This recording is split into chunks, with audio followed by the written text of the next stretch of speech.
The US created almost 1 million fewer jobs last year than what was originally reported. Young people have an unemployment rate of over 10%, and 1 in 4 Gen Zers wish they had either not gone to college or had gotten a different degree. And as someone who graduated college just a few years ago, I'm now seeing firsthand my friends struggle to get a job, and in some cases taking over 6 to 8 months. That's why we need to talk about the collapse of the US job market, what the data is actually saying, my thoughts, and how this could affect you. First, we have to start with unemployment.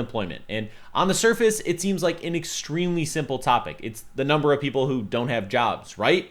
Not quite. You see, the actual calculation is the number of people counted as unemployed divided by the labor force, not the entire population. And the reason they do this is because if you just counted everybody who doesn't have a job as unemployed, you'd also be including children, students, stay-at-home moms, retirees, and that would just completely throw off the numbers. Okay, so now that we know the formula, what does it mean to be unemployed? You need to be at least 16 without a job and have been looking for a job within the last 4 weeks. Now let's take a look at the current unemployment rate, which is sitting at 4.3%. And if you don't know, it's really not that high. So why are so many people struggling to find a job? First, the unemployment rate is trending up, and so much so that the Fed has now switched from worrying about inflation to cutting interest rates to stimulate the job market. Second, a lot of people have an issue with how the unemployment rate is actually calculated. Let's say you haven't looked for a job in the last 4 weeks, then technically you'd be taken off the unemployment stat, and you're not considered unemployed even though you don't have a job. You go from being counted as unemployed to what's called a marginally attached worker. And in 2024, there were 1.4 million people in this category.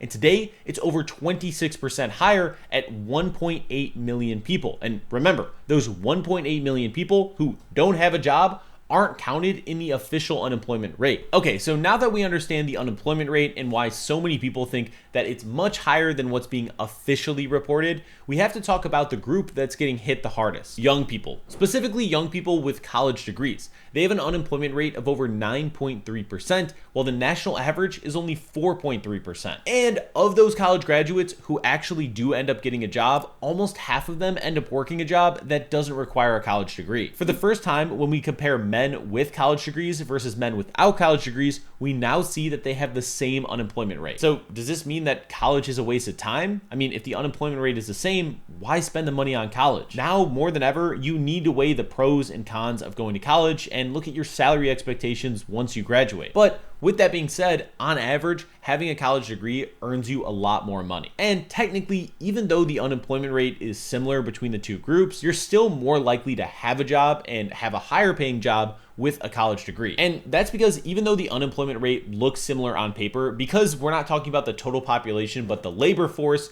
people with college degrees are more likely to be in the labor force, 71%, compared to those with just a high school diploma, 57%. So again, with a college degree, you're more likely to be in a job and also make more money with that job. With that being said, I still don't think that everyone needs or should go to college. If you're smart with your money, get into a sales or trade job, and instead of taking on 6 figures of debt, you save and invest your money, you can be in a great spot. But what might take your job no matter what you do, and you can't make a video about the job market without talking about AI. The Financial Times recently released a video where they called it the job apocalypse. And just the other day, Accenture laid off thousands of employees because of AI, and they're not the only ones. IBM cut nearly 9,000 jobs. Intel plans to lay off 20% of factory workers, along with hundreds of other companies who are cutting or planning to cut jobs because of AI. And because of the uncertainty and the AI, job listings have now hit a 10-month low. And this is extremely bad for new workers. AI isn't taking every job, at least yet, but what they are taking are entry-level roles, making it harder for new workers to enter the workforce. And this is just a snowball because AI takes the entry-level role, so new workers don't have any experience. But then the only jobs left open are jobs that require experience, which entry-level workers can no longer apply for because they don't have the experience. This even creates a problem for employers. Recently, I heard that the average age of an accountant is in their 40s. Now, if these entry-level roles keep getting filled with AI and they're not hiring new people, who is going to take over these companies in 15 years? But it's not all bad news. AI is not taking every job today, and a lot of experts say it could create just as many jobs as it takes. Okay, now that you know what's going on, what do I think and what does this mean for you? Yes, the overall job market isn't trending in a great direction, but unemployment isn't out of control, And job markets are cyclical. There are times where employees benefit more and times where employers benefit more. This means it's probably not the best time to be job hopping unless you have some incredible opportunity. And more importantly, regardless of what's going on the job market as a whole, you and me both can't control how the economy performs. But what we can control is how prepared we are